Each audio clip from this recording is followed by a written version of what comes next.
going to be on the draw here for game number 1. Yeah, we got Harrison on the backup as well. Harrison is playing Domain, so hopefully we'll actually get to see some backup matches this time and not have a repeat of round 1.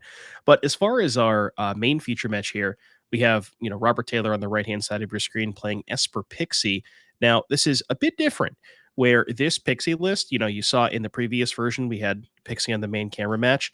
No copies of Optimistic Scavenger here. Looks like Robert has kind of maybe decided to lean the deck in a little bit more of a mid-range plan where he's playing some main deck Preacher of the Schisms, has an Overlord of the Bale Merc, a couple of Get Lost main decks. So kind of leaning a little bit less on that aggressive plan and kind of making it more of a mid-range deck.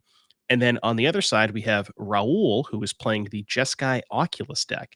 And this one was popularized at the Pro Tour.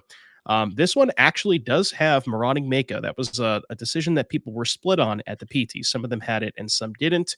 I believe the one that top it did not, but Raul has decided to bring those Makos this weekend, and I kind of like that card. Mm-hmm.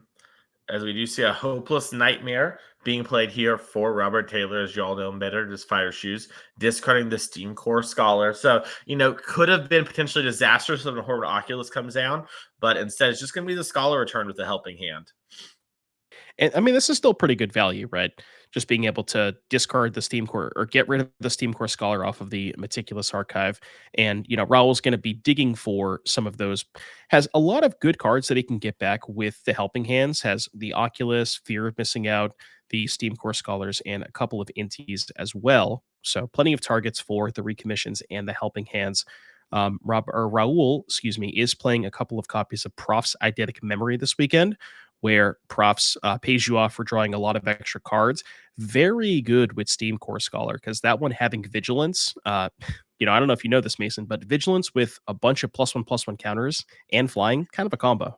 It's a big combo, especially against things like, Rides In, which we've seen become a very popular removal spell here in Standard. And speaking of popular removal spells, there's nowhere to run for that Steam Core Scholar as it goes down. Ooh, the shark. The shark is here.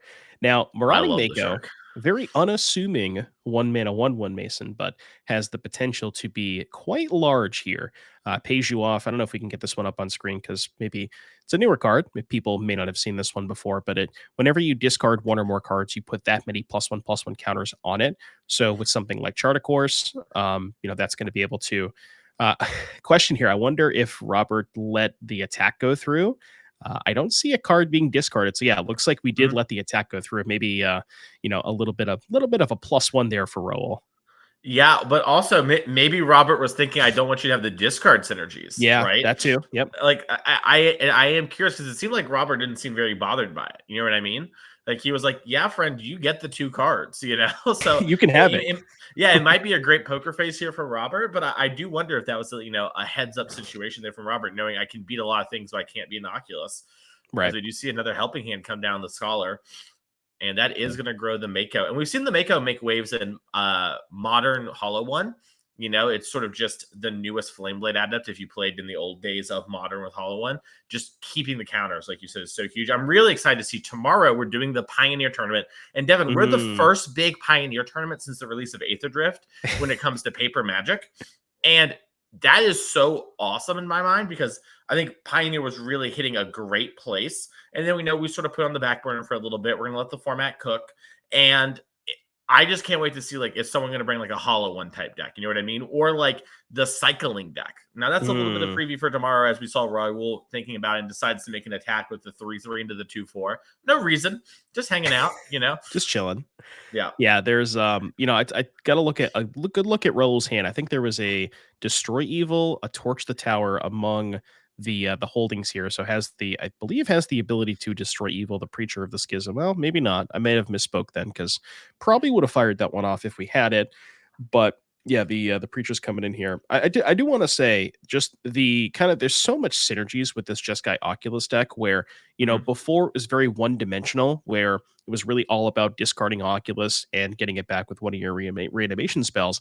You didn't really have as good of a backup plan. But now you kind of have this combination of Marauding Mako, Inti, Fear of Missing Out, and Prof's Eidetic Memory.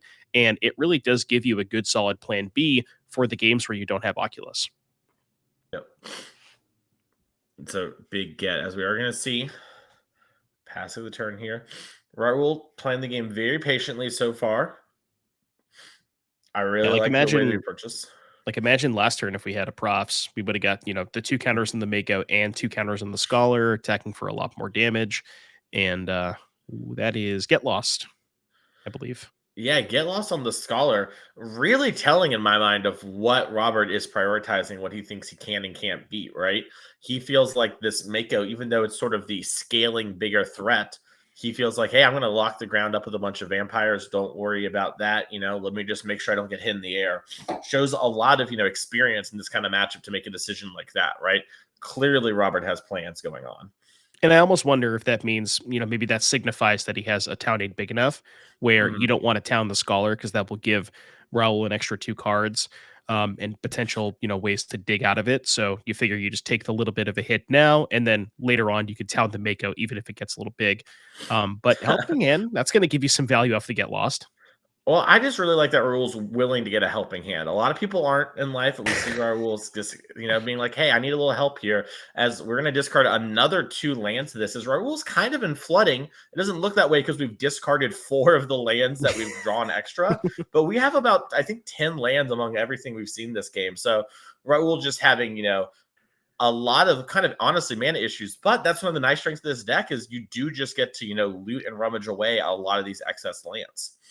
Yeah, it's really hard to have a bad draw. Well, not I shouldn't say a bad draw, but it's hard to like flood out with this deck because you like you mentioned, you have so many ways to loot cards between Inti and Scholar and Fear of Missing Out. You have cantrips with profs and Chart of Course. You have so many ways to churn through cards that eventually, I mean, you can't draw 10 lands in a row, right, Mason? Like, eventually you'll find some spells. Yeah. Um, we see the preacher coming in is going to get a vampire token, and I wonder if Robert does have. Yeah, okay. So there's the town, and this is kind of what I talked about last turn, where Robert made the decision to get lost the 2/2 flyer, which seems kind of crazy when there's a 3/3, but looks like this was kind of the big setup turn where now you can town the Mako and the nowhere to run, and then nowhere to run the scholar. Yep. As it looks like we are going to map, it matters a lot who we're targeting. Heads up play there by Raul, targeting the scholar. Notice that, the shark's big enough. 5/5's a lot. I don't really need more. You And know it what's looks like not big enough though? This town. the town's never big enough. And what a play here from Robert, bouncing the Mako and the nowhere to run. But Raul's going to respond. We are going to destroy evil this nowhere to run. That's going to save Ooh, the Steam Scholar. Heads okay. up play there. Yeah, so remember a couple turns ago when I had mentioned that Roll had the Destroy Evil? I think he had the Destroy Evil the whole game and just Mhm, chose not to kill the preacher, saving it for this moment. So, mhm. really definitely had what he had some plans with that Destroy Evil and knows exactly what he wanted to kill. It seems like, maybe Roll has definitely played this matchup a couple of times and has Mhm. a plan as to, what he wants going in. Yeah, I can tell both these players have a lot of experience in sort of this style of game. Now maybe both players' decks deviate a little from the norm, which is where it gets really cool, right? It's like, okay, normally this is good. How do we differ?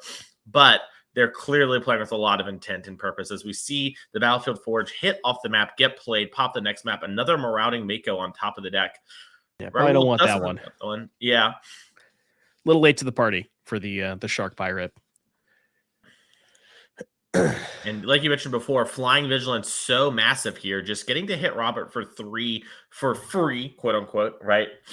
And now Raul's just hanging out with a recommission in hand too. We can actually like double block this, preacher if we want, try and take it down and just bring back the scholar for the 4th time. And I think the 4th time's the charm. Yeah, and I took a look at it looks like Raul maybe had a spell pierce in hand. And now that Mhm. I'm wondering, I wonder if maybe it would have been a little bit better for Raul to let the town resolve and then spell pierce the nowhere to run on the crackback and save the destroyable for the preacher. Not sure. Because you could have saved the scholar either way. But yeah, this preacher is kind of doing some work. Now, the blockers that the preacher makes are not able to block the scholar. So this is kind of Raul's sort of saving Mhm. grace here is the fact that he can just kind of kill him in the air. And that's why you saw Raul destroy evil and nowhere to run. That's not a Mhm. very when you talk about that play, it doesn't seem like it's a play that you would want to make. But if you're prioritizing certain things in the matchup, then you can kind of talk yourself into it. It makes a lot more sense. Yeah, and I think Raul's just not bothered by this preacher, even though it's causing us some headaches. It is sort of a beatable card, right? Yeah. Now, given a long enough timeline, it might become unbeatable. But Raul thinks, if I'm winning, winning looks like a way where this card just doesn't super matter. As we do see Stormtrooper's talent, a card that matters a ton. Not leveled up here from Robert, a very loud signal that I have something in my hand that costs at least 2 mana because I had 5 mana hanging out and did not want to level up. And then I think Raul's hand is Spell Pierce, Recommission, and a couple lands. Oh, Doesn't really have a good recommission target. We've really only had that one Scholar the entire yeah. time. He's got a couple Mako. I think he's got one Mako in there, but yeah, doesn't really have a good target for that, even though he's got, 15 cards in his graveyard or whatever. Yeah, and pardon me, I actually thought Robert had another blue land when I was talking about the Storm Chasers. Robert actually only Oh, has it's only one one. blue source. Yeah, I thought that was a Dark Slick Shores in play, but it's not. It's a Concealed Courtyard. Yeah, So two that is my courtyard, two mistake caves, and there. a swamp. Yeah, so pardon me on that. As we do see Raul's finally ready to double block this preacher. This could go sideways very quickly if there's Well, I the mean, Santa big enough, but even if it doesn't go sideways, that's still kind of a tough exchange if you're Raul. Now, you do have the recommission to get back the Steam Core Scholar, so it's not all bad. Yep. As the Hopeless Nightmare is played. And you're actually seeing something I wanted to mention. A lot of our decks in round 1 are well positioned against Hopeless Nightmare. Even though Pixie didn't top 8 the Pro Tour, it still put up a great finish. I don't want to make it seem like it had a bad weekend or whatever. It was a solid deck, but a lot of players just don't like the deck.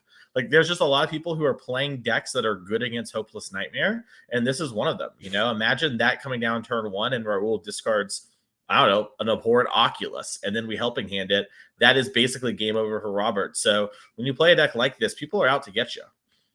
Yeah, you got to imagine that in the post board games, now that Robert knows what's up, knows what his opponent's playing, is either going to sideboard out the Hopeless Nightmares or is going to be much more cautious about playing them, not just going to fire them off willy nilly on turn 1, into the potential Oculus discard on turn 1.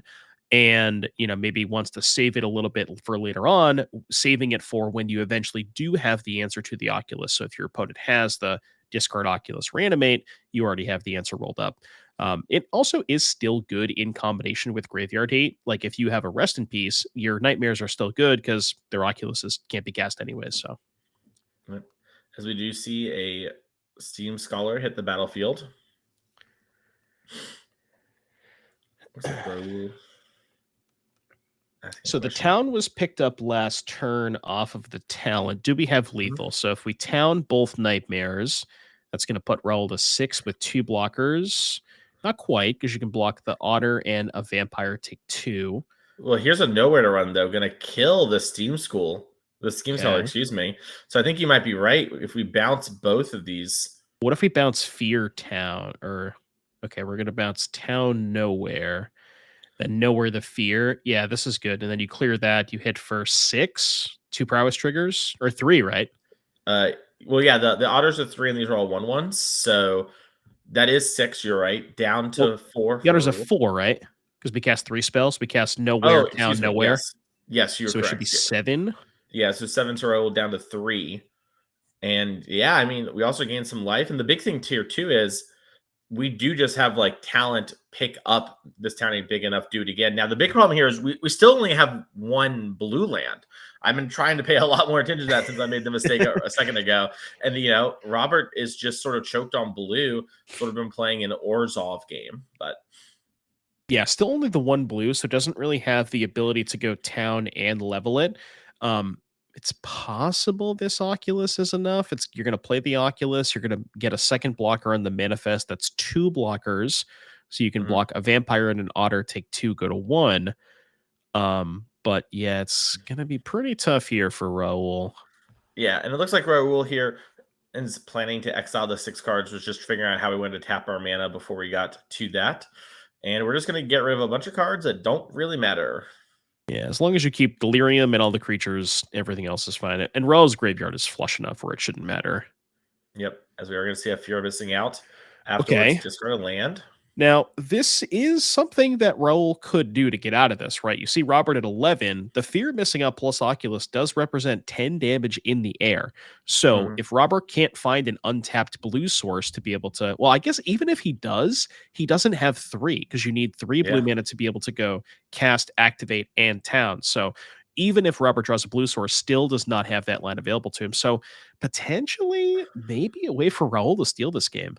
Yeah, I think Robert could throw away some vampires in order to not die, quote unquote, right? Like we could throw a couple under the bus for lifelink, Sure. but it will be really bad still. So big draw step here from Robert. Has a And we little bit know of play, but the doors are closing in. This is why this, just calculus deck, it was pretty popular with certain teams of the Pro Tour and still popular among players. It's a little finicky, but it really rewards some tight play, especially with big picture planning. Yeah, and we know that one of the cards in Robert's hand is the Talon. I didn't get a good look. Mason, can you tell what the other card is? I can't That's quite tell. tough. It's a bit of a glare. Yeah, I was gonna say Yeah. Robert really likes the foils, and they're coming to get me right now with our cameras. That's You're that's on supposed to be us. the alt art guy. I am the alt art guy. I just literally can't make out the art. That's fair. Yeah. Yeah, As Rob, we a lot of good draws here for Robert though. Town a phenomenal draw. Even something like nowhere to run to kill the fear of missing out that basically gains Robert 5 life because that's representing 5 damage from the Oculus. Okay, there's the Talon we knew about. all right. What is the other card, Robert? It is Baelmerk, which Yeah. not gonna threaten the Overlord or not gonna threaten the Oculus attack. So it looks like Roll's gonna get to hit for 10. Now Robert is at 11, so is not dead to 2 Oculus hits. This is gonna be an interesting finish to this game, Mason.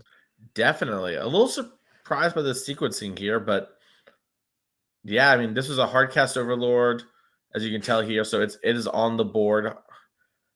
I wonder if it was maybe better for Robert to impend that in case he hit a pixie. Because if you impend it, you can pixie pick up the nowhere, kill the fear, or maybe just pick up the hopeless nightmare. Yeah, I think if you want to do that, you just want to play the overlord first Yeah. Okay. because then, like, if you're specifically trying to pixie, then you just hold up, the blue mana, and then if you hit the pixie, you win with the nightmare. Um, but I agree that if you're trying to maybe play Preacher this turn as a backup plan, as we do see recommission here, and we talked about it before, we can maybe survive thanks to the lifelink, but if the prosthetic memory comes down, that is going to be a big issue. So this is a big draw step here for Raul. Oh, I saw a blue card. That's a Steam core. Okay. Okay. Well, see, it's interesting, right? Because even if the profs comes off, you actually, in order to attack with the Oculus twice, you have to attack with the fear of missing out, and Robert can put all the life linkers on the fear of missing out. Oh, true. So it's kind of interesting how like that dynamic that's going to shift the dynamic as well. And Raul has to make sure like if Raul attacks with both, assuming that the triple block happens on fear of missing out, it looks like just the Oculus coming in, which sort of makes sense because it's not lethal. He only has 10, Robert's at 11, so maybe he wants to save the fear of missing out attack for next turn. Yeah, I like this here. Just get your attack for 5 in. Oh, and there's the prof. It was 1 card down. Ooh. And we're actually putting it in the graveyard. Robert has to be breathing a sigh of relief when it comes to that, but he knows this is his turn to actually make something happen here. As he does have a very wide board, they're just low power on this board. There's 5 blockers for a rule, and Robert has 6 attackers. So It's so he will. wild. Mhm. It's so wild to me that Robert has 7 lands in play and still only has 1 blue source, so he can't actually do the talent pick up town and then cast down, unless he drew a Mhm. pain land this turn, of course.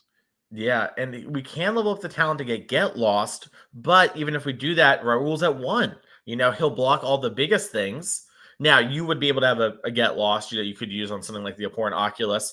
That can buy us some time, but it looks like Robert here Ooh. is actually attacking first, hoping maybe to hit Nurturing Pixie, because if we do that, we'll win the game regardless of blocks. How If about we a find fear a of Fear of isolation? Isolation, that That'll do works it. as well. Yep. So what is it? 5 blockers for 6 attackers, 1 guaranteed gets through. That puts Raul the 2, and then fear nightmare kills. Yeah, that's all we just need now is for Robert to make sure that you see this happens a lot. Sometimes you just have to force the players to have it. That's where I love this. We're using the Manifest Dread token to represent what the block is because it's too complicated. It's so funny. But yeah, I mean, this has been a great game here. Both these players played with a lot of obviously clear like understanding of what matters in the matchup and playing it to those things. And I am excited to see game number 2 here in a second. As long as Robert remembers that Fear of Isolation can pick up the Hopeless Nightmare. Yeah, this was a really weird game, right? Where we saw Mhm. Robert kind of got ahead early. We saw Raul pick a fight with the Destroy Evil, which I think that play made a lot of sense given the current board state at the time. And at ultimately Robert didn't end up having a ton of wasn't able to like find enough blue mana. And then Raul had that turn where he had Oculus Fear missing out. Maybe there was a chance for Raul to steal it there, but yeah, a lot of back and forth. And for a game that looked like Robert was in the driver's seat as long as he was, it was still pretty close. Yep. And you're seeing Robert saying, I'll cast Fear, alternate cost, pick it up. And yeah, Raul loses that game, but a close one, as we are going to take a second to look at our sideboards here for these players. As we come back to the future match here, you get to see me for a second. How you doing? Let's check out what these players are up to in their boards. I want to see what Raul has for Pixie, because we talked about it earlier. Players are coming prepared for Pixie here this weekend. In the sideboard, we have 2 Brotherhoods End, 3 Cease and Desist, 3 Chandra, 2 Destroy Evil, and Elish Norn, 2 Negates, and 2 Tashani Tideminders. So as far as the Pixie matchup for Raul, I don't know. This is interesting. So you could maybe go towards the Tashana's Tidebinders. There is a lot of ETB triggers on the side of Robert's, on the side of the Pixie gamer. Past that, I mean, Elishnorn does stop their abilities, but it's kind of weak to this town ain't big enough, so I don't think you want to go towards that. If you expect Robert has a lot of graveyard hate, you maybe want to go towards something like Chandra. This is something that we saw at the Pro Tour. The Japanese players that did well and the one that top aided the event, they had a lot of Chandras in their sideboard to kind of play against the graveyard hate as kind of the supplementary plan. Mm-hmm. Destroy Evil, there's a lot of enchantments over there. You could maybe go towards that. And then Brotherhood's End as well, because the Pixie deck has the tendency to go wide with a lot of otter tokens. So you may want to be able to sweep those up with Brotherhood's End. That makes a lot of sense to me. Let's check out what Robert Taylor has in his sideboard.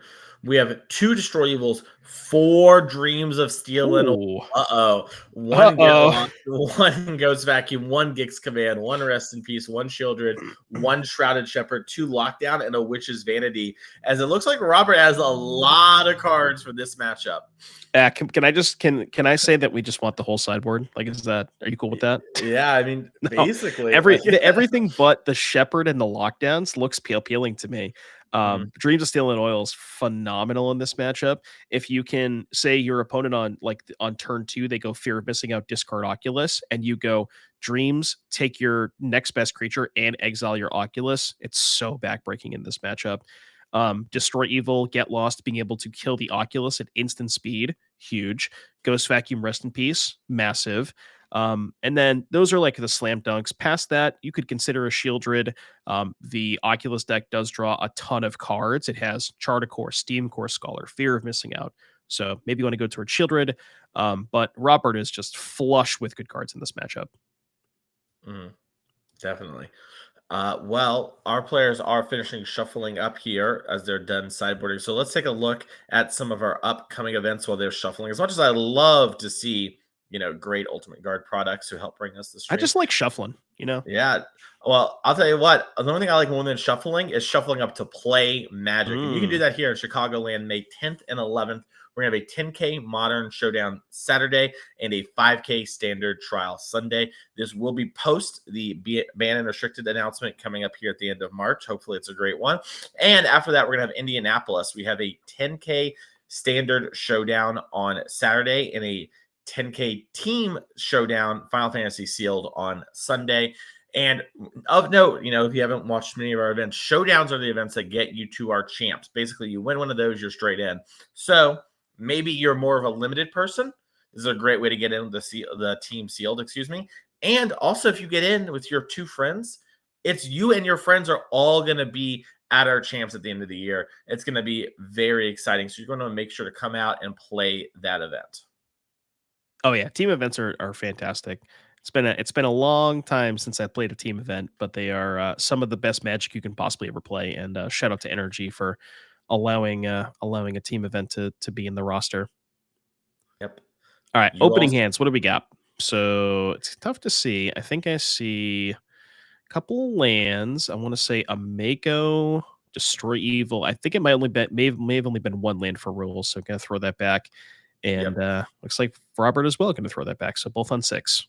Yeah, both on 6. Both 2 decks that mulligan really well. I think a thing Yes. that players often forget is these nurturing pixies and these fear of isolations do a good job of making sure you can use all of your mana still, even if you're down a card, right? Sometimes it's actually a quote unquote issue in the most, first worldly problem sense of the word ever, where it's like, yeah, I actually have too many cards to play when I'm on 7.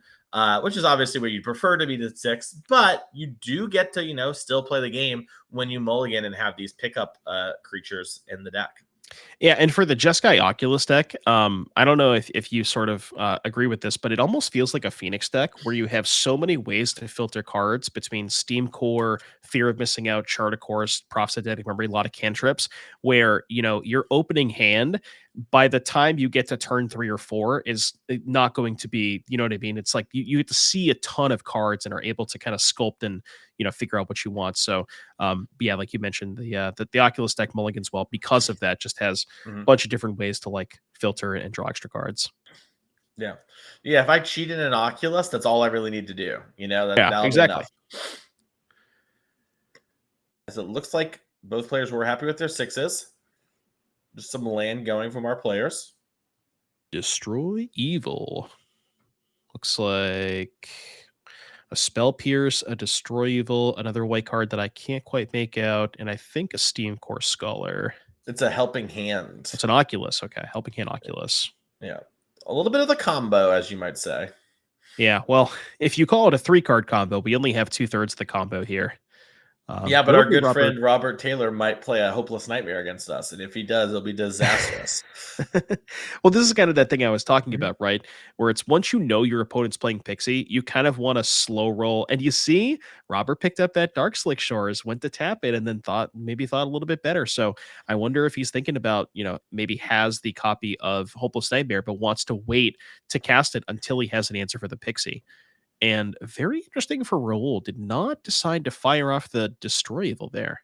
Huh. Yeah, that was a very disciplined hold on that Destroy Evil. I thought for sure we were going to fire that off there. So Raul, what I've seen is he does not care much about this preacher. He is just down to let it clown. I'm here for it. Yeah, as it looks like we are going to discard this abhorrent Oculus. Yeah, unfortunate for Raul. I think he drew Shivan Reef. So had a Shivan Reef in hand, I believe, where we could have played the Shivan Reef before playing the Steam Core Scholar. I don't remember. It might have been 2 Shivan Reefs off of the Scholar. I can't remember 100%, but either way, does not have the white mana. And now, if Robert has that Dreams of Steel and Oil, this is going to be backbreaking. Yeah, and Raul has a spell pierce to fight over something like Rest in Peace, but Dreams being 1 mana is huge as Robert does get to draw a card and make the vampire because our life totals are somehow even. Now, Raul could have, floated a mana in order to deny a little bit of that, but here's that Dream of Steel and Oil. And, the thing that we never really talk about this card is it gets both modes off rip.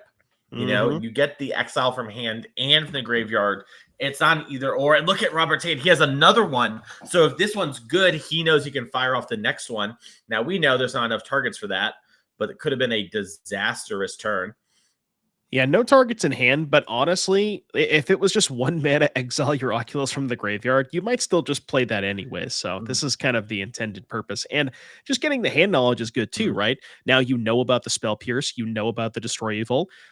So having that perfect hand knowledge is also very good for Robert. Yeah, and I think this might have been what happened last turn when we saw Robert start to tap 1 mana.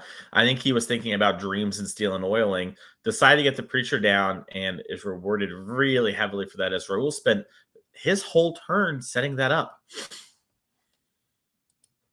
Yeah, we'll see if there's any follow up here for Robert. Maybe he wants to apply. I mean, doesn't necessarily have to apply a little bit more pressure. The Preacher is a good amount of pressure by itself.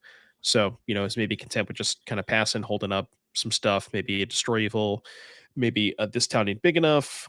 And yeah, just kind of chilling with the mana. Just deployed a Restless Reef this turn as well. Yeah, that land might become a huge player later in the game as Raul's going to pass back Robert down to 17, Raul 18. Robert playing a little. Robert plays close to the chest, which I respect, but it's kind of tough for commentators, you know. Yeah, as we are gonna see a nowhere to run cast on that auger. Huh. Raul wanting to trade for Robert's turn here at the Spell Pierce might be a sign that Destroy Evil is coming down on this Preacher, but no, Raul wants to hold it still. Does Very, not very care. interesting. Yeah, I wonder if it's, maybe Raul, just like you mentioned, is aware that, wants to really wants to go into the air and is saving the Destroy Evil for some sort of like town turn where Robert towns the enchantment. You want to do it on that? I'm not really sure, but Robert or Raul does maybe have plans for this Destroy Evil. Yeah, as Scholar gets returned with the helping hand. A lot of hands here. A lot of lands in hand, excuse me, for Raul. As it looks like we are going to discard double land again. We do sort of have all the mana we need for the rest of the game. As we even see another land coming down here, Inspiring Vantage. Not enough cards to play an Oculus, even if we had one. Yeah, 4 And cards in grave. I believe there was a Bitter Reunion as well here for Raul. I think the leftovers are Bitter Reunion, Destroy Evil, Brotherhood's End, and a Helping Hand. yeah. I mean, here's the Interesting. thing. At this point, like the Preacher, you haven't respected the Preacher a couple of turns. At some point, you gotta respect it, right? Like, it is gonna kill us eventually. Yeah, I am pretty surprised by sort of like the turn of events here when it comes to the Preacher. Like, I really respect holding the kill spell, like, especially for the first or even second time, being like, this isn't what I really care about. I have other things, maybe, worried about maybe something like the, Overlord of the Bale Merc or something along Mhm. that line for Raul. But at a certain point, Robert's going to be really happy because the game state really favors him, Yeah, and right? he doesn't have to do anything. He can just chill on the Preacher. Yeah.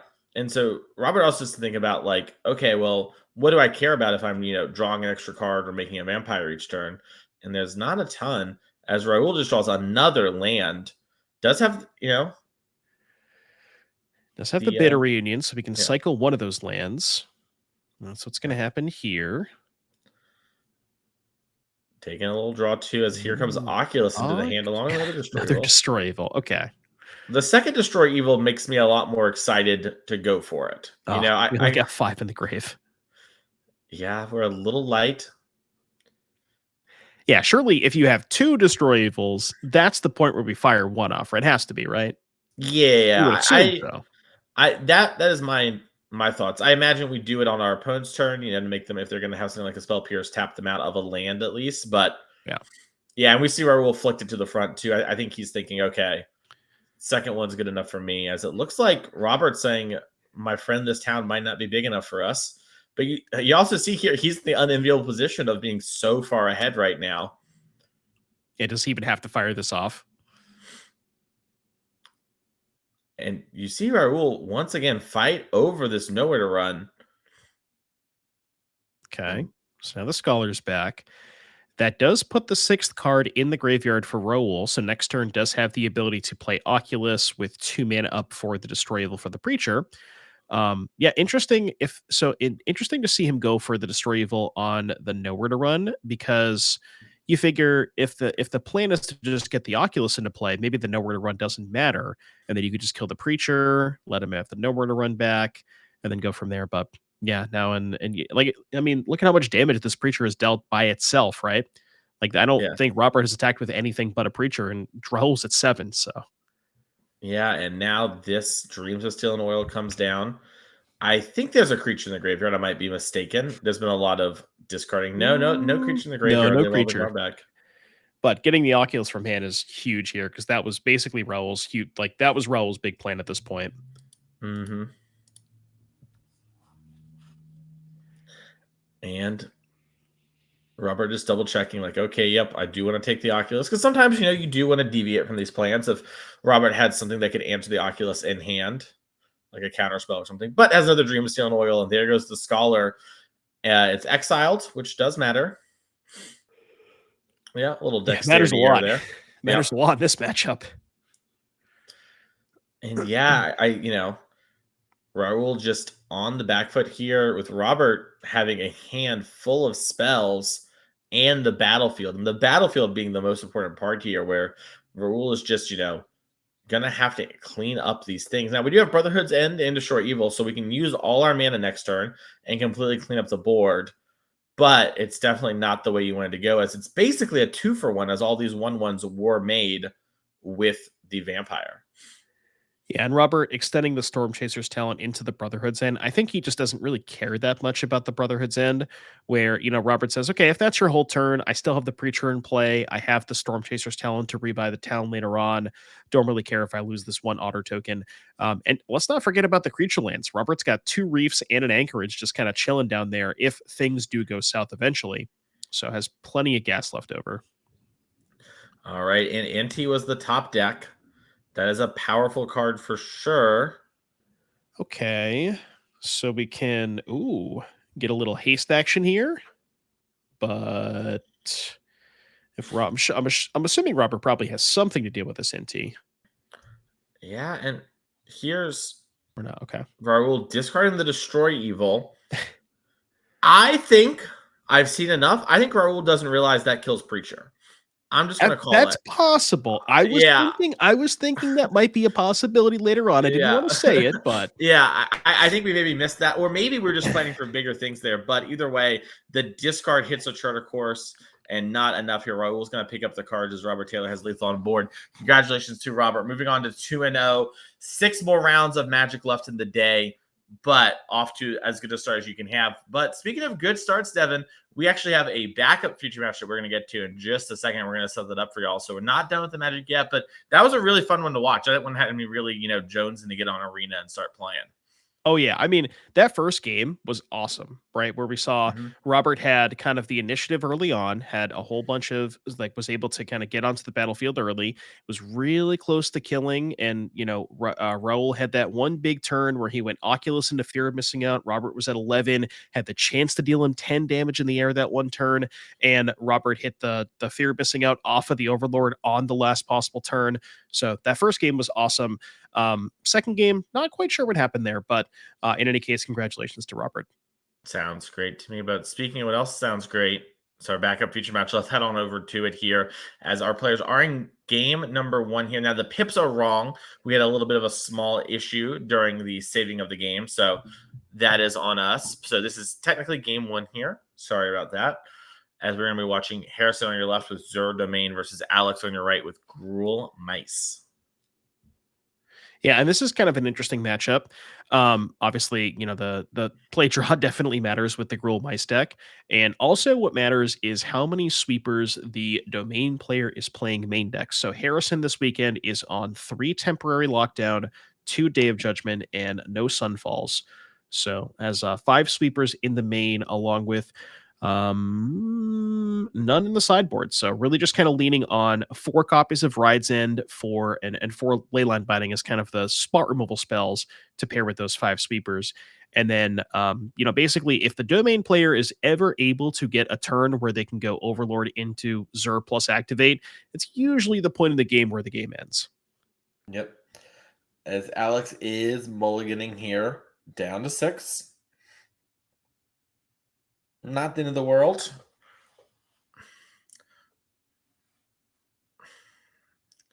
As it does look like we have some Torch the Towers. We're going to bottom that one. Don't know if Alex knows the matchup or not, but definitely a good one. As we are going to see a Verge and a passing of the turn and do a Hedge Maze, Surveil, lives on top. Yeah, it looks like there was Verge. Oh, the always awkward Verge Mountain Paw Patch recruit. I believe I've seen some Gruul players have some discussions on whether or not you want to play the first basic forest, and I've seen some having discussions on whether or not you want to play the second basic forest. Alex has no basic forest this weekend, so kind of leaning on the Gorges and the Carplusans to be able to cast that thing, but still able to double spell on turn 2. So not too bad. And then if there's any sort of, Monstrous Rage or Innkeeper's Talent follow-up here, that will make these creatures a lot better. Yeah, and you're seeing Harrison Just not really wanting to do anything. Has a get lost in hand, can fire it off, but if he does, that will trigger the Paw Patch Recruit, which will trigger Valiant on one of the mice. Obviously, you get to choose sort of which one it goes to, but I like this from Harrison. Discipline, just holding out, has the Day of Judgment in hand, just needs to not get got here on this next turn. Yeah, I don't think I saw the lock. Yeah, okay, so no lockdown. And we're topping out here at 15. So the question for Alex is, do we have enough? Now, I believe Land Manifold Rage would do it, and there's a rage. How about a second Rage? So I believe Alex's hand is Rage, Rage, Burst Lightning, Screaming Nemesis, or maybe that's a Torch. I can't It's a quite tell. torch, yeah. Is it It okay? that was yeah. It's torch, burst, screaming, monstrous rage. So Okay. we have a lot of damage, but not enough to guarantee anything here. We could monstrous rage this, Ember Heart Challenger in order to get another look. We could also just rage the Heartfire Hero in order to get a little bit extra damage, and then hope to finish it off. You can even torch your own That's what I was gonna mouse. say. Yeah, I Yeah, wonder if you wanna go Rage the Heartfire hero and then Torch the Challenger. I guess you could just Torch the Challenger first because it would be a 3/3. yeah. I was gonna say I think you just torch the challenger first because that gives you the redraw, and then you kind of know what you want to do. Yeah, and then if that finds a land or maybe if that finds a Rage, then you can kind of figure out from there, what you wanna hit. Okay, there's a land. So now has the ability to burst and rage. So let's count. 1, 2, 3, 4, 5, 6. Rage would be 7, 8, 9, 10. Burst is 3. That's 13, I believe? 14 with the prowess, I think. Maybe I didn't count the prowess. Oh, I think I Yeah, didn't count the prowess in the first rage, so it was one short. I think so. We'll have to double check. I mean, this is on Alex here. This is 5 damage from the Heartfire Hero, and our Emperor Heart Challenger is now a 4. 9, 11 plus, yeah, 14. Okay. So Harrison's going to be at 1. And then I guess it's still The Day of fine Judgment, yeah, because, yeah, it Day isn't of good enough. Judgment, yeah, it's not good enough because then the Heartfire Hero just kills you. Yeah, I love this play here from Alex. Really tight stuff. And what looked to be, a very sort of doomed position. I missed my land. I didn't do anything turn one versus the Zer deck, but able to push a ton of damage here. As Harrison's at 1, Yeah. draws get lost, has a ley line binding. So if we have the land, okay, we Or if Zur can would be good binding the enough. Heartfire Hero. But yeah, the Screaming Nemesis in hand is Yeah, so going you to can be binding good. that Day of Judgment, but then the Nemesis is still good enough. I was gonna wonder Yeah. if maybe Zur was good enough, but Mm. Zur Yeah, would it gain would have you been close. 5, go to 6, man, and then you could block something. But one thing I want to point out about that game that was very interesting. Normally, Torch the Tower, dead card against Domain. The fact that you're able to cycle the Torch the Tower on Mhm. your Emberheart Challenger is like what makes that card so good. It turns an otherwise dead card into a redraw in a matchup like this. Definitely. Well, let's see if we can take a look at these players' sideboards real quick as they are sideboarding up for game number 2 here in our time shifted match.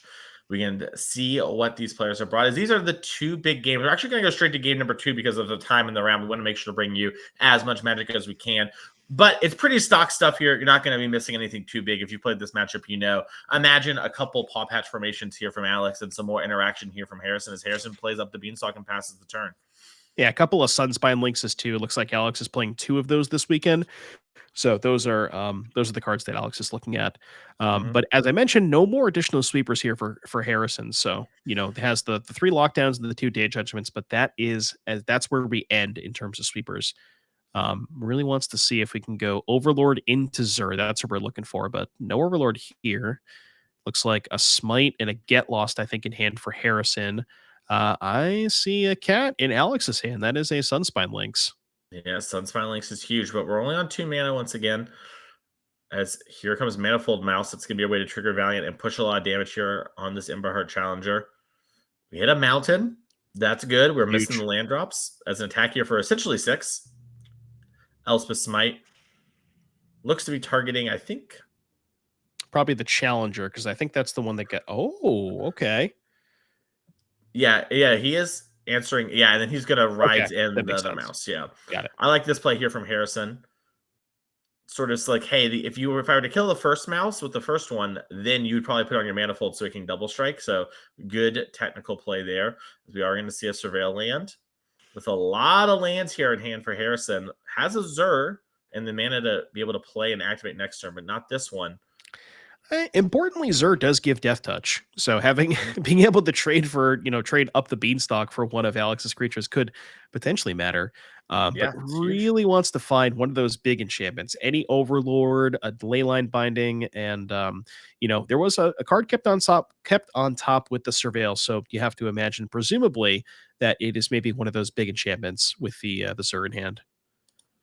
Yep, as we are going to see the Heartfire Hero come down. Manifold Mouse is going to target it, even though it's not attacking this turn, because it'll end up being more damage in the long run. Get that Valiant trigger. And now passing of the turn, we do have Paw Patch formation up, so if Zur were to come down, we can kill it. We can also kill the Beans if you want to on the stack. Sort of a dealer's choice moment, as Zur is coming down. And we're going to double check the text on it real quick. It's always important whenever you're unsure. I think the top card was Ride's End. I think it was as well, which is a great one to have here. Okay, so that Ride's End is probably going to take care of the Hardfire Hero, presumably after it gets, another counter and double strike here from the Manifold Mouse. But that Sunspine Lynx is just kind of looming in Alex's hand, just waiting for the fourth land. And, has the Nemesis here too, so has a ton of ways to just kind of put pressure. You figure the Ride's End's going to take care of the Hardfire Hero. That's going to be, 5 plus the 1 from the Claw, 6 damage coming in this turn. It's going to put Harrison down to 7, I believe. And then, that Sunspine Lynx is almost close to lethal by itself. We got 4 non-basics with, Harrison presumably playing a 5th this turn.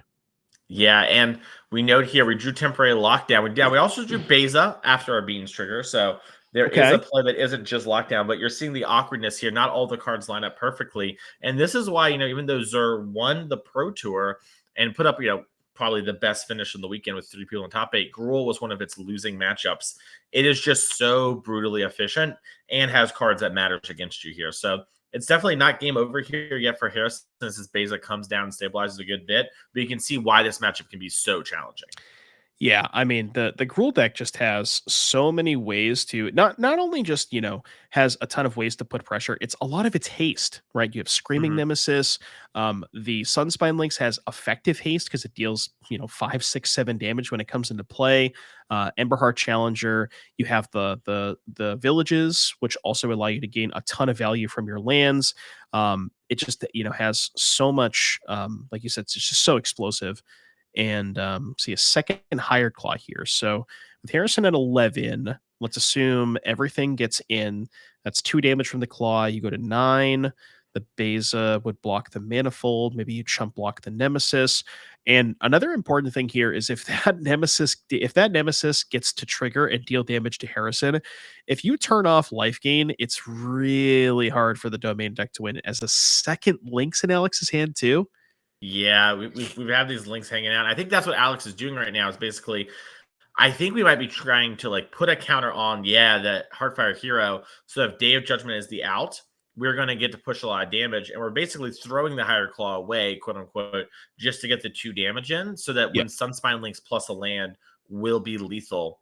Putting yourself in a position wherever you have to draw untapped land is one of your best draws, is one of the best spots you can be in Magic. It's like, okay, I can't lose with lands, and I win with spells as well. Pretty unenviable spot, as Harrison's going to figure out how we can navigate around this. Like you mentioned, Screaming Nemesis is basically illegal to be blocked, as you would just can't block that thing. Yeah. And we do see this is a spot where Alex is like, yep, no Monstrous Rage. The Hired Claw is dead.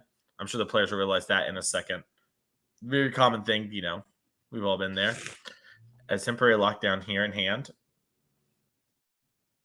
was going to say I was confused because the Hired Claw did get blocked last turn. Okay. Yes. Yeah, I think this is just a spot where both players kind of know the game is over if something doesn't change this turn.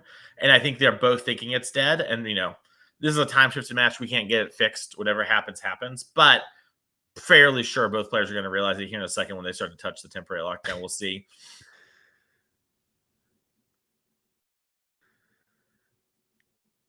Okay, Up the Beanstalk comes down. Maybe looking for a Leyline Binding. Okay, and I believe there was a Ride's End in hand. So does have Ride's End for the Nemesis, but let's do a non-basic count 6. What's the life total, Nathan? Yeah, I was going to say, this is one of those spots where drawing a basic here would have been very good for Harrison. I love this Ride's End on the Screaming Nemesis. sort of make sure we don't get burn spelled in response. And that's a tap land. It's a copper line. Okay. Okay, I was gonna say, if this is a turn we can gain any amount of life, it would be massive. But we are dead here if we cast any card in our hand, as all the Sunspine Links are lethal. Yeah. And you see Alex slam it there, and that's gonna do it for Harrison. Fought valiantly, but was taken down by the Gruul Mice and its brutal efficiency. We've seen that a lot from this deck, and we're going to have to see if any of our players can take it down either today or tomorrow, Devin, as I know a lot of the players are playing it in Pioneer as well.